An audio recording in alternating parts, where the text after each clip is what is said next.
안녕하십니까. 이 시간 통일과 성약시대 사도행전 자랑스러운 선배님들의 신앙수기, 오늘 이 시간에는 박봉애 순회사님에 대해서 알아보겠습니다. 세상 끝 돌아보지 않고, 양력 1908년 9월 경남 진주에서 출생하셨습니다. 1932년 일본 동경여자체육전문학교 졸업, 1938년 이화여전에서 교편, 1955년 2월 통일교회에 입교, 56년 민주당 부녀지도부장, 1961년 7월 경남 순회사, 63년 10월 협회재단 이사, 1966년 1월 리틀 엔젤스 단장, 1974년 5월 국제여성성공연합 이사장 등 많은 직책과 많은 일들을 해 주셨습니다. 여기에 추가로 더 경력을 알아보면 1960년 4월 16일 참부모님 성원 때 축가도 불러주시고, 또 연이어서 세가정, 삼가정 축복식 때는 축사를 해 주신 귀한 분입니다. 여러가지 일도 많이 도왔겠죠. 아버님께서는 통일교회가 정치적으로 핍박을 받을 때 많은 도움을 주신 귀한 분이라고 말씀하신 바가 있습니다. 그러면 세상 끝 돌아보지 않고 박봉애 순회사님 알아보겠습니다. 자각과, 내용이 좀 길어서, 상당히 길어서 조금 약해서 읽겠습니다. 자각과 배움의 길에서 1955년 2월 22일은 내가 이 세상에 세 번째로 태어난 날이다. 이날은 바로 하늘과 인연을 맺고 뜻길에 들어선 날이며, 이 날을 기점으로 세상을 새로운 눈으로 바라보고 가치 추구를 위해 몸바쳐 살 수 있게 된 날이기에 나는 이 날을 새로 태어난 날이라 부르는 것이다. 교회에 입교하신 날 되겠습니다. 나는 일제하에 불쌍한 민족을 의식하게 될 때마다 촉성루에 올라 굽이 쳐 흐르는 난강물을 바라보며, 촉성루 하면요, 농계 충녀가 생각이 납니다. 거기서 고향 진주에 촉성리에 올라가서 꿈을 키운 분입니다. 나라 없는 슬픔에 잠겨 언니들과 같이 남강변 백사장을 거니면서 내가 왜 이 세상에 태어났는가를 생각해 보는 섭성을 길러왔다. 내가 교육가로서 그리고 정치가로서 살 수 있게 한 정신적 바탕은 이미 이 무렵부터 쌓두었던 것이다. 나는 청운의 뜻을 품고 일본으로 유학의 길을 떠났다. 조국이 없는 슬픔 속에서 온갖 굴욕과 수모를 받으면서 조국이 얼마나 귀하다는 것을 뼈저리게 체험하며 공부했다. 체육전문학교를 졸업하고 귀국한 후 10년 동안 중앙보육학교, 진명여자고등학교, 이화여자전문학교 등 사립학교에서 교편을 잡았다. 뜻있는 학생들을 모아놓고 얘기하다가도 절망의 벽에 부딪힐 때 너무도 공허하고 초라한 나를 의식했고, 가슴이 미어져 올 땐 조용히 교회를 찾아가 하늘을 향해 애절한 기도를 올렸다. 주여, 이 민족을 불쌍히 여기소서. 어느 때 이 땅에 광명을 주시겠습니까? 나는 미력 하나마 해방될 때까지 여성교육에 정열을 쏟았다. 1945년 8월 15일 해방의 날이 왔을 때 그 벅찬 감정 어찌 글로 표현할 수 있으랴. 나는 얼마 동안 고심했다. 이제부터 무엇을 어떻게 하는 것이 보다 보람있는 일이 될 것인가고. 1950년 공산주의자들의 남침에 의한 6.25가 터졌다. 동족 상정의 처참한 전연이 삼천리 강토를 뒤엎었다. 이런 와중을 거치면서 통일교회 입교와 세 번째 탄생, 이 와중에 공산당한테 끌려가가지고 죽을 뻔하다 한번 살아나셨습니다. 부산 대한부인회관에서 피난살이를 하면서 부인회 활동을 하다가 서울이 수복되자 서울 집으로 돌아왔다. 그러나 집은 폭격에 없어지고 말았다. 몸담을 곳이 없어 한강도 건너지 못한 채 집을 구하느라고 이리 뛰고 저리 뛰다가 마침 흑송동에 살고 있는 김순아씨 집에 들렸었다. 하늘이 내 발길을 그곳으로 옮겼으리라 믿는다. 그때 김순아씨가 훌륭한 청년 선생 한 분을 소개해 주겠다고 자청해 왔다. 서울 운동장 뒤 조그마한 집에 신구약 성서를 과학적으로 해설하는 청년이 있으니 한번 가보지 않겠느냐는 것이다. 그러나 한동안 집 이사 관계로 가보지 못하였다. 어느 정도 집안이 정리된 후 기억을 더듬어 서울 운동장 뒤 흥인동에 있는 청년을 찾아 나섰다. 이날이 1955년 2월 22일, 바로 내가 이 세상에 다시 태어난 날이었다.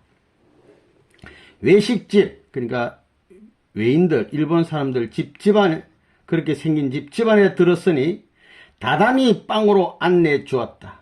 그 안에는 불구자인 청년 한 분이 몇 사람의 청년과 부인을 대상으로 열렬히 강의를 하고 있다. 불구의 몸임에도 땀을 흘리면서 신념에 넘치는 강의를 하고 있었다. 나중에 알았지만 이분이 통일교회의 초대 협회장 유효원 씨이다. 나는 신의 실존 문제와 인간 창조, 우주에 관한 창조 원리에서부터 인류 역사를 동시성으로 풀이하는 복귀 원리까지 3일간을 오전 3시간, 오후 3시간, 밤 3시간 쉬지 않고 들었다.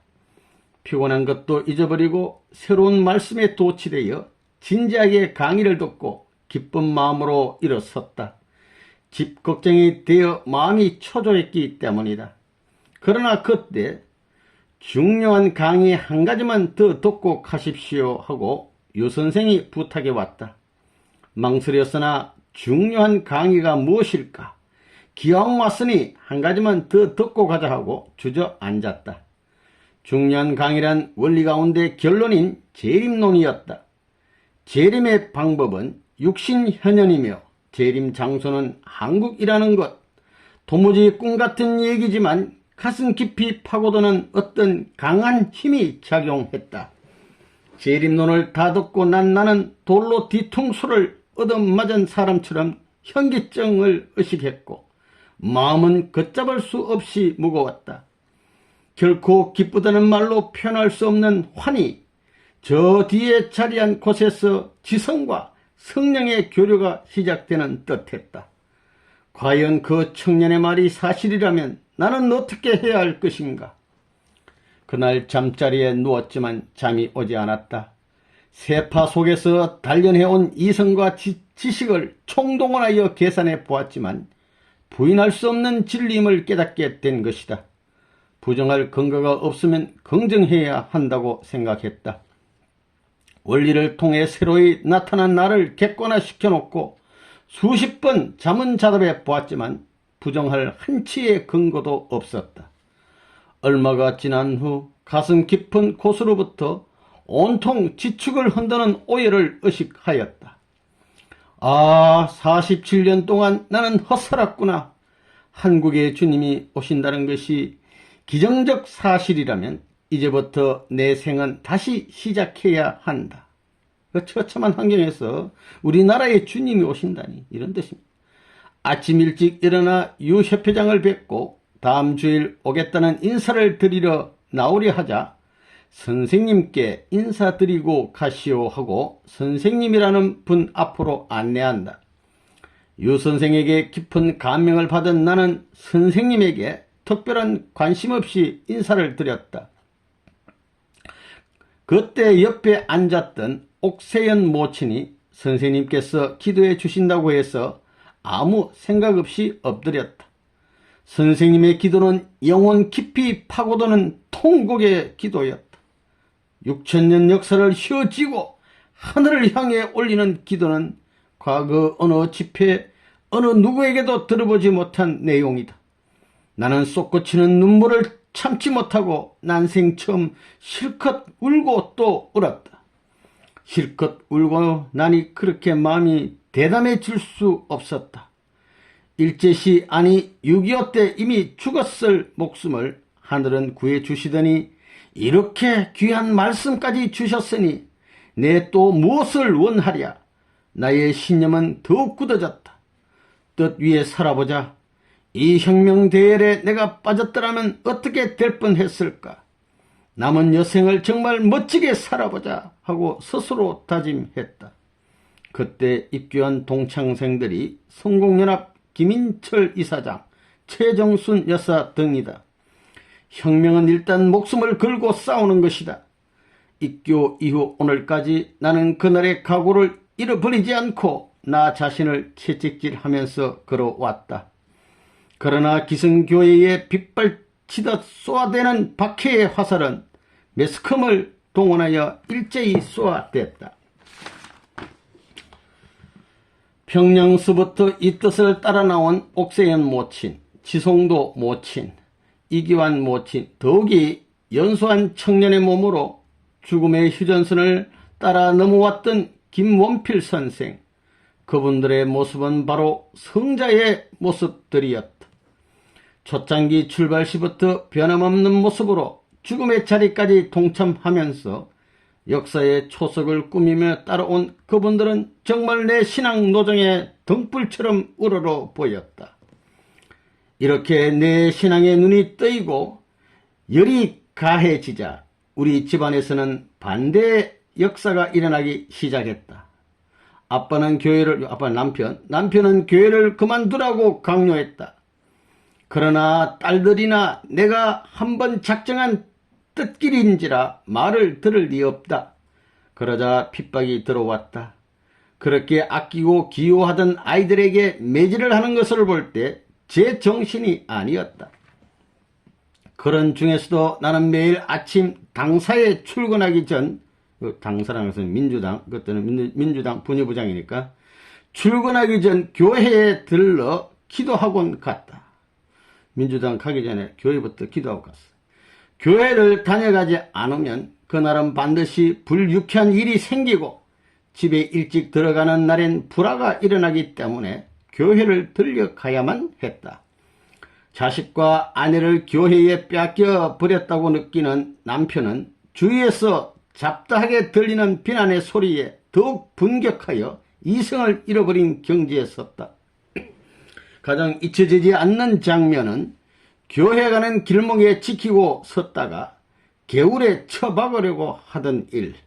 집으로 끌려가 온몸이 퉁퉁 부어 멍이 들도록 맞아 목욕탕에 갈 수 없었지만 하늘이 대신 맞아 주었는지 하나도 아프지 않던 일들이 생각난다.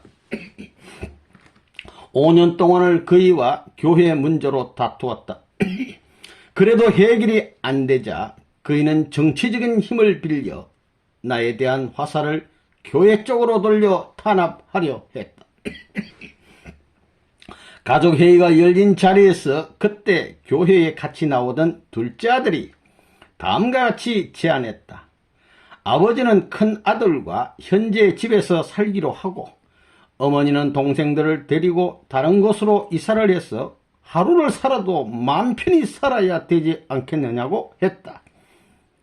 나는 기쁘게 그 제의를 받아들였고 가족회의 결과에 따라 살던 집을 그대로 내어주고 나는 전셋집을 얻어 따로 이사 나왔다.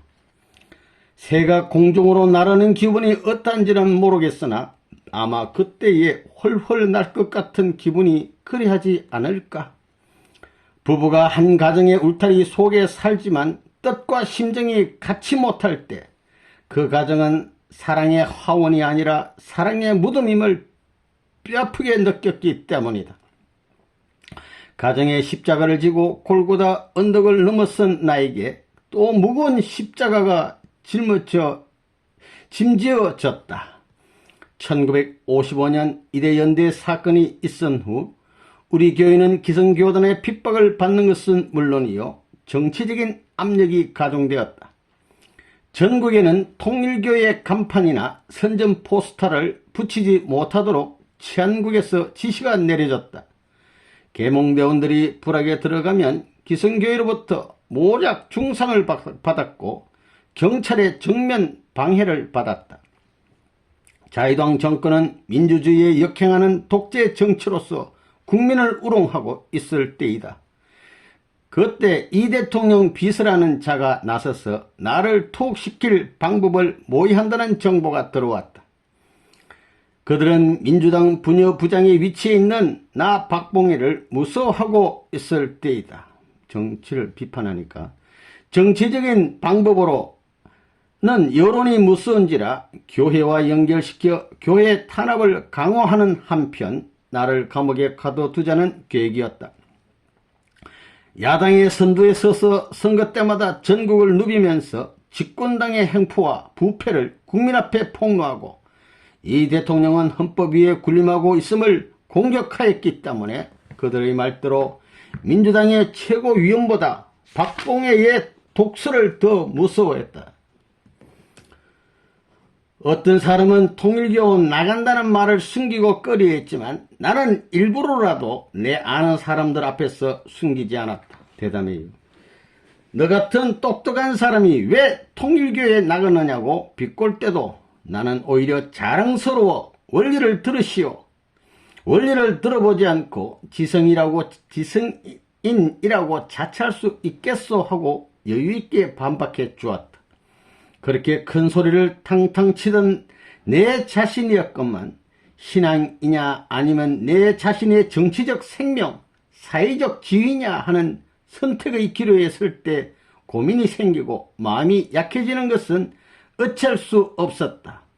좀 쉽게 넘어갈 방법은 없는가 하고, 그러나 내 힘으로는 어찌할 수 없으니 최후의 단판은 기도로 해결할 수밖에 없었다. 그때가 11월이다. 내 갈 길이 어느 길인지 하늘이여 가르쳐 주옵소서. 나는 새벽 4시에 일어나 냉수 목욕을 하고 효창 공원에 나가서 100일 기도를 시작했다. 공원에 제일 먼저 나가 하늘 앞에 기도하기 100일. 나는 드디어 하늘의 음성을 듣고 있었다. 너를 버려라. 너를 버릴 때 진정한 너를 찾는다.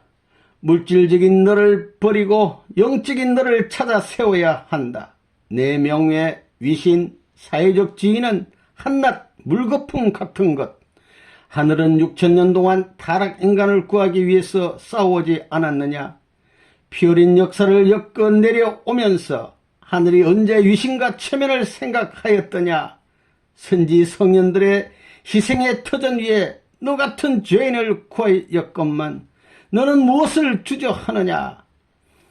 처음 떡길을 출발할 때 너는 하늘 앞에 맹세했다. 뜻을 위해 살겠다고, 민족을 위해 죽겠노라고. 역사적인 혁명 대열에 가담하여 이 민족의 비운의 역사를 바로 잡겠노라고. 너는 제3의 인생을 기꺼이 출발하지 않았느냐? 하늘의 음성이 내 귀를 울리고 있었다. 나는 고개를 들고 하늘을 바라보았다. 공간으로 들려 올라가는 듯한 환상의 시간이 지나자 가슴 가득히 성령의 불꽃이 타오르기 시작했다.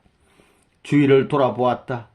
분명 나는 효창공원 잔디 위에 무릎을 꿇고 앉아 있는 것이 아닌가. 하늘이 내 기도에 응답해 주신 것이다. 새 출발을 하자. 하늘이 필요할 때 제물로 바쳐지는 영광의 새 출발을. 세상이 욕을 하건 멸시하건 그것은 흘러가는 역사와 더불어 사라져 버리는 것. 영원한 역사를 위해 모든 생활을 미련 없이 청산하자. 영광된 상처를 입자. 타도를 당하자. 하늘이 같이하면 그 외에 더 큰 자랑이 어디 있겠는가. 통일교회를 없애려는 힘 앞에서 당시 기성교인 교회들은 자유당을 배경으로 신흥교단인 통일교회를 없애려고 소위 종교단체 심사위원회를 구성하여 문교부 내에 두고 이대 연대를 비롯한 교계, 언론계, 정치, 법률 각 방면의 저명 인사들을 위원으로 위촉하려 하고 있었다. 신앙의 자유가 보장된 헌법 하에서 위법의 탄압 방법을 구사할 수 없게 되자 합법적인 방법으로 심사위원회를 두어 판정케 하여 도태시켜 버리려는 속셈이다. 나는 가만히 앉아 꾸며진 각본에 의해 철퇴를 맞고 쓰러질 교회를 보고 있을 수 없었다. 이 싸움에 나서기로 나는 결심했다. 첫째, 민주당 활동을 그만두고 물러선다. 둘째, 자유당에 뛰어들어 교회를 향한 화살을 막는다. 이렇게 결심하자 민주당의 신구파 싸움을 계기로 우선 민주당을 탈당했다. 탈당 성명서를 내자 나를 아는 전국의 국민들은 비난과 원망의 소리를 보내왔다. 야당의 지도자 박봉현은 죽었다. 변질자가 되었다고. 야당 활동을 중지하자 자유당은 큰 수확을 거둔 입장에서 교섭의 손을 뻗어왔다. 이미 결심이 선 나는 비장한 마음으로 자유당에 발을 들여놓고 말았다. 이 내용은 뭐냐면, 이분이 민주당 의원으로서 자유당을 비판했는데, 정치를 비판했는데, 자유당에서 우리 교회를 없애려고 그러니까 자유당에 들어가가지고 민주당 탈당하고 당적을 받고 자유당에서 들어가서 합법적으로 우리 교회를 없애려는 이것을 막기 위해서 정말 정치적 참 생명을 걸고 몸을 한 것입니다. 아주 훌륭한 결단을 하신 거예요. 우선 내가 들어가 싸울 일은 자유당이 들어가서 종교단체 심사위원회를 없애는 것이다. 물론 종교단체 심사위원회는 그 기능을 발휘하지 못하고 유명무실하게 되었다. 그리고 3개월이 지나자 4.19 혁명이 일어났다. 이분이 공로가 큰 겁니다. 우리 교회가 없을 뻔했어요. 정치가로서의 막을 내리고 하늘 뜻을 이루기 위한 종교인으로서의 새 출발을 시작했다. 이제는 이제 종교인으로서 이제 교회 일을 전념하는 거예요. 전국 순회 부흥사로 1964년 10월 1일 제1차 전국 순회 부흥이 시작되었다. 나는 안창성 강사와 같이 도청 소재지에서 순회 강연회를 가졌다. 맨 처음 경기도에서부터 출발하기 때문에 수원에 도착하여 먼저 경찰국장을 찾았다. 할 수 없이 명함을 내놓았다. 그는 놀라는 표정으로 정당에 계시던 박 선생입니까? 하고 묻는다. 그렇다고 대답하니 선교운동을 하신다니 기쁩니다 하고 반겨주었다. 나는 농담하면서 내가 야당 시절에는 당신들 욕을 제일 많이 했기 때문에 이제는 마음을 고치고 선한 말만을 하려고 종교운동을 하오 하면서 우리가 이번 경기도에서 내일부터 각 시군에 일제히 부흥회를 시작하는데 협조해 줘야겠다고 하니 도와주겠다고 K 승낙한다. 두 가지 선전을 위해 마이크를 사용해야 하겠는데 돈이 없어 자동차는 사용할 수 없고 도보로 마이크 선전을 해야겠으니 허락해 주시오 하고 부탁했다. 그는 곤란한 표정을 했으나 결국 협조해 주지 않을 수 없어 곧바로 경비 전화를 걸어 각 시군에 일제히 사용할 수 있도록 허가 지시를 내렸다. 우리 일행은 지금까지 통일교인들의 울분을 터뜨리기라도 하듯 생명의 말씀을 마이크를 통하여 전국 각지에서 전했다. 부흥회 도중에 간혹 어떤 시군에서 마이크 사용을 못하게 한다는 소식을 받으면 또 경찰국을 찾아가 때를 썼다. 그리하여 제2차 전국 부흥회는 예정대로 잘 진행이 되었다. 1964년 12월 25일은 제3차 전국 순회 부흥회가 시작되어 또다시 안창성 강사와 같이 도청 소대지를 순회했다.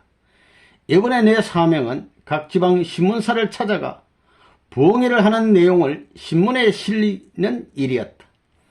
먼저 사장을 찾고 편집국장을 찾으면 거의 내 이름을 아는 사람들이 많았다.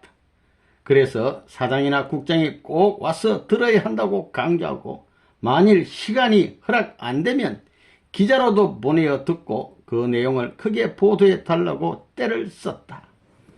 열심히 활동하신 분이 이렇게 전국을 순회하면서 언제나 우리의 힘은 하늘을 앞세우고 믿고 용기 있게 나가면 이루어 주신다는 평범한 진리를 체험하게 되었다. 일이 힘들고 어렵고 심각해져야 싸울 맛이 나는 법이라는 것을 그 다음부터는 개별적으로 경상남북도와 강원도를 2번 돌았는데 경남 울산에서 일어났던 기억 한 토막은 빼놓을 수가 없다. 태풍 사라오가 지나가던 그 시간에 나는 울산에서 강동면에 전도 나간 여학생 2명이 방도 못 얻고 잠잘 곳이 없어 바닷가에서 자다가 밤중에 폭우를 만나 고생한다는 말을 듣고 그곳을 찾아갔다가 떠나고 없어 면소와 지서에 가서 계몽난 어린 여학생들을 돌봐주지 않았다고 항의하고 돌아오려는데 버스가 하루 한 번밖에 운행을 안 한다니 하는 수 없어 오신이 좀 못 걸어가겠느냐 생각하고 빗방울이 뚝뚝 떨어지는데도 그냥 떠났다. 1시간쯤 걸었을까 갑자기 태풍 사라오가 불어오는 것이다. 길바닥은 주먹만큼한 돌을 깔아 놓았고 바람은 심하게 눈을 뜰 수가 없다. 심하여 언덕 밑으로 바싹 붙어서 간다고 하면 어느새 내 몸은 낭떠러지 옆에 서 있는 것이다. 자지러지게 놀라 다시 언덕 밑으로 걸어가면 눈깜빡 사이에 내 몸은 아슬아슬한 낭떠러지에 있다. 이렇게 태풍과 사투를 하면서 주저앉을 수도 없고 돌이킬 수도 없어 기진맥진하여 한 발자국도 더 나가지 못하는데 앞길은 고개 또 고개 첩첩산중이요 천지를 분간키 어려웠다. 나는 길 한복판에 서서 빗발치는 허공을 응시하며 바람과 비를 꾸짖었다. 나는 하나님의 딸이다. 바람과 비가 나를 이다지도 괴롭힐 수 있는가? 나는 간다. 내 여기서 쓰러질 수 없다. 바람아 잔잔하라. 썩 물러가라. 내 말이 떨어지기가 무섭게 그렇게 사납던 태풍이 멈추고 비도 그치고 산봉우리 너머로 시커먼 구름이 쫓겨가고 있었다. 나는 놀라지 않을 수 없었다. 기적이 일어난 겁니다. 예수님이 갈릴리 바다에 풍랑을 잠재우듯이 이렇게 말하니까 하나님의 딸이라고 말하니까 폭풍우가 물러가 버렸어요. 과학을 배우고 이성이 있는 내가 내 눈앞에 나타난 기적을 어떻게 해석해야 좋을지 몰랐다. 우연의 일치일는지는 모르나 내 말이 끝나자 나타난 기적은 현실이었으니까 놀라지 않을 수 없었다. 나는 다시 기도했다. 아버지 감사합니다. 어린 딸의 기도를 응답해 주셔서 죽음의 위기를 면했습니다. 바람이 불러가지고 막 날아갔다 왔다 한 고개를 넘으면 또 고개. 그러나 통쾌했다. 나도 기적을 일으킬 수가 있었구나. 누가 안 믿어줘도 상관없다. 나는 믿으니까. 돌뿌리에 채여 신바닥은 다 터져 나가고 신발이 다 깨져 나가고 내 몸뚱이는 물귀신 같고 비를 맞고 갔으니까 양산도 다 날아가고 핸드백에는 물이 줄줄 흘러내렸다. 동리에 내려오니 우물가에 여인들이 물을 깃고 있길래 여기서 울산이 몇 년이나 남았소 하고 물으니 그들은 대답 대신 내 꼴을 아래 위로 훑어보더니 대관절 어디서 오십니까 하고 되묻는다. 강동면에서 온다고 하니 멍하게 입만 벌리고 대답을 않는다. 아니 그 태풍을 만나면서 어떻게 걸어왔느냐고. 지금은 아무리 농촌 사람이라도 그 고개를 걸어다니는 사람은 없다는 것이다. 도대체 그 산고개가 몇 고개냐 대오 하고 물은 적 99고개 99고개라고 하는데 나는 놀랐다. 100여 고개를 내가 태풍 사라오와 싸우면서 넘었다니 50리길인데 고개가 99개 그걸 넘어온 겁니다. 기적적으로. 1963년 접어들면서 내 싸움은 또다시 시작되었다. 혁명정부, 박정희 혁명정부도 종교단체 심사위원회를 부활시켰다. 12명으로 구성된 대학 총장, 신학대 대학 교수, 언론인, 변호사, 불교인 각계각층 인사들이었다. 12명의 이사를 12명이 결정해가지고 통일교회는 이단이니까 사회 해로우니까 없애야 된다면 없애는 거 이게. 그리고 얼마나 무슨 단체입니까? 12명의 주소와 전화번호를 일일이 알아가지고 먼저 내가 잘 아는 사람부터 방문했다. 아는 사람을 만나면 체면도 염치도 제쳐놓고 좋은 감투를 쓰셨군요 하고 서두를 끄집어내면 깜짝 놀란다. 그런 감투는 비밀 감투요. 그것도 감투라고 얻어 썼소. 당신이 무슨 자격으로 종교단체를 심사하오? 심사 기준을 어디다 두고 하오? 종교인도 아닌 당신이 이런 어리석은 짓 하다간 역사의 죄인이 될 것이요. 이런 감투는 당신을 위해 충고하니 제발 벗어버리시오. 입장이 곤란하면 심사위원회 안 나가면 되지 않소. 종교는 신앙이요. 신앙은 생명과도 같소. 이 나라의 헌법에 있고 사법기관이 있소. 어느 종교단체가 위헌이나 잘못이 있다면 법으로 다룰 것 아니겠소. 이것은 기성교회가 우리 같은 신흥교단을 모략하는 거요. 우선 심사를 하려면 그 종단의 내용을 알고 교리를 알고 연구해야 될 것 아니겠소. 우리 원리 책을 드릴 테니 잘 읽어보고 용기가 있거든 해보시오 하고 혹은 개별적으로 혹은 유효원 협회장과 같이 찾아다니면서 만나보고 우리 원리책을 한 권씩 반드시 주었고 따라서 전도도 겸했다. 그들도 양식 있는 사람들이라 책임감을 느꼈는지 심사위원회가 잠잠해졌다. 그러나 우리에게는 마지막 고비가 또 남았다. 그것은 교단 등록 문제였다. 김인철 선생과 몇몇 식구들이 수고하고 애를 써서 서류가 정식으로 문교부에 들어가기는 했으나 장관선에서 스톱됐다는 것이다. 그때 마침 이종우 문교부 장관은 해방 전부터 잘 아는 분이었기 때문에 그분을 만나는 것은 내가 해야 한다고 생각하고 원리책을 가지고 장관실을 찾아갔다. 방관 인사를 나누고 통일기는 지금 일본을 위시하여 미국, 영국, 서독 세계적으로 포교를 하고 있는데 일본과 미국은 종교단체 등록이 나온 지 오래되었으나 본산지인 한국이 아직 등록을 못한 것은 기성 기독교의 모략과 반대 때문임을 설명하고 만일 외국에서 선교사들이 찾아와서 문교부 장관께 이러한 이유를 묻는다면 이것은 국가적 망신이요.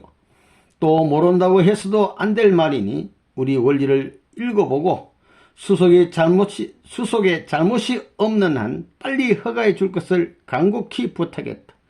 그분은 철학 박사이기 때문에 종교에 대한 이해는 깊으리라 믿었다. 기성교에서 투서가 수십 통 들어갔으나 우리 등록이 허가된 날이 1963년 5월 31일이다. 사회단체로서 정부에 등록이 된 것입니다. 이분이 큰 역할을 하셨어요.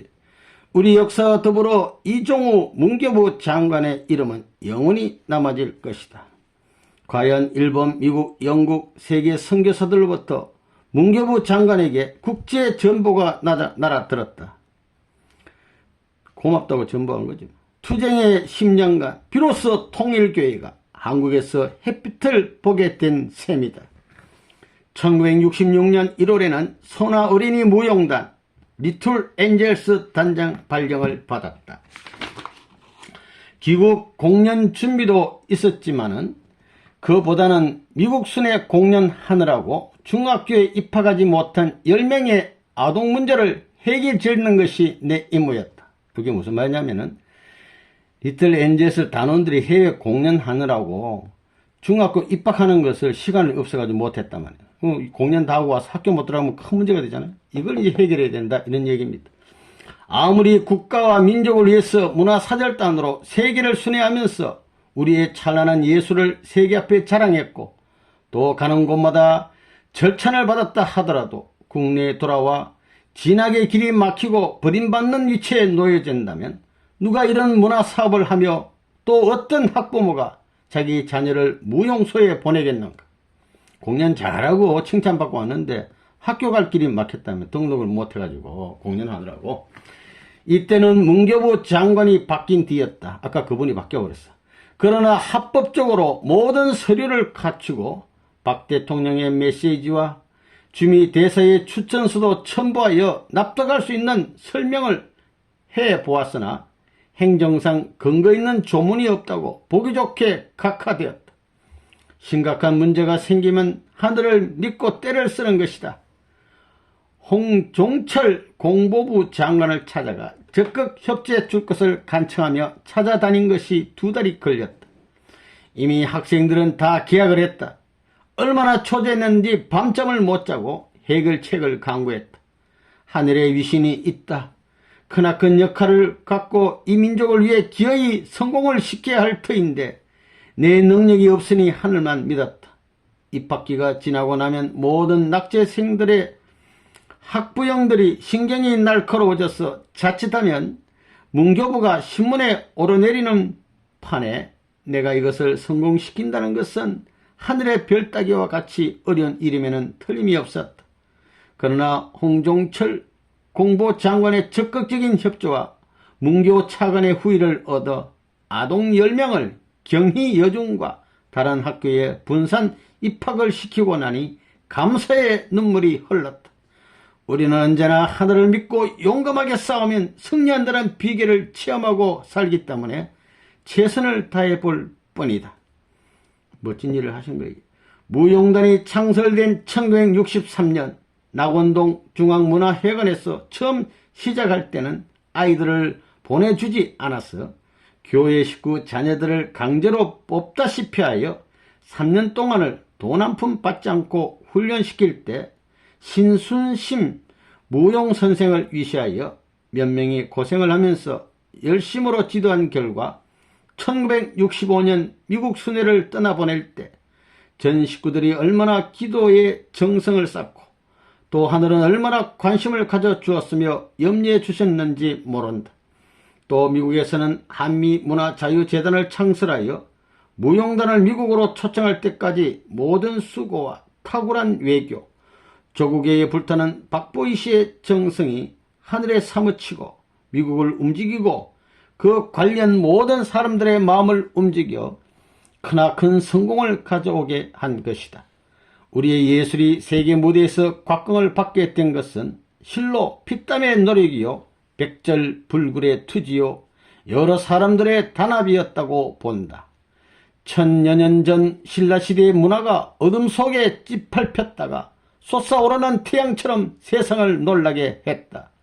그 속에 숨은 어려움이야 일을 해보지 않은 사람에게는 아무런 자극과 느낌이 없겠지만은 작은 일이라도 처음 시작할 때는 얼마나 고생스러운가는 일을 해본 사람이라면 누구나 공감이 갈 것이다. 큰 일을 벌이면 그만큼 시련도 크게 따르는 법이다. 그러나 박보이 씨는 어떠한 난관도 늠름히 극복하였으며 우리 리틀 엔젤스는 세계의 총화가 되었고 우리의 자랑이 되었으며 그분 또한 한미문화재단의 총재직위를 획득하기에 아무런 손색이 없다. 1966년에 제2차 순회 때에는 내 자신이 인솔하고 4개월 반 동안 미국을 순회할 때 첫째는 하늘을 믿고 둘째는 마음을 합하여 어린이들과 선생들이 떠나는 시간부터 돌아올 때까지 맡겨진 책임을 다하기에 일행은 무사히 조국의 품에 다시 안기게 된 것이다. 양양한 앞날의 영광된 발전을 지금도 비름하지 않는다. 1971년 1월 21일은 국제성공연합 부인회 회장의 임명을 받았다. 처음 부인회장을 맡기실 때 선생님께서는 봉혜씨 금년 몇 살이요? 환갑이 지났습니다 하고 대답했다. 선생님께서는 나이 많으면 어때? 마음이 젊었으면 됐지. 내 마음은 아직 젊습니다 하고 대답했다. 이 중책을 맡겨주신 것은 정말 내 생애를 통해 마지막 내가 할 수 있는 일이라고 생각하고 즐거이 내 힘껏 토대에 쌓을 것을 마음속으로 맹세했다. 뒤에 오는 후배들에게 일할 수 있는 터전을 내 손으로 만들어 주어야지. 그리고 우리의 이 운동은 남북이 통일되고 그리고 남북 땅에 있는 젊은 세대들에게 우리의 이념을 심어주는 선무 공작도 내가 먼저 가서 할 수 있기를 바란다. 크나큰 포부가 많지만 말을 앞세울 필요는 없고 극히 작은 분야에 맡겨진 임무에 충실히 보려고 몸부림치며 살아간다. 앞으로도 더욱 최선을 다하려고 노력할 뿐이다. 아쭈. 감사합니다.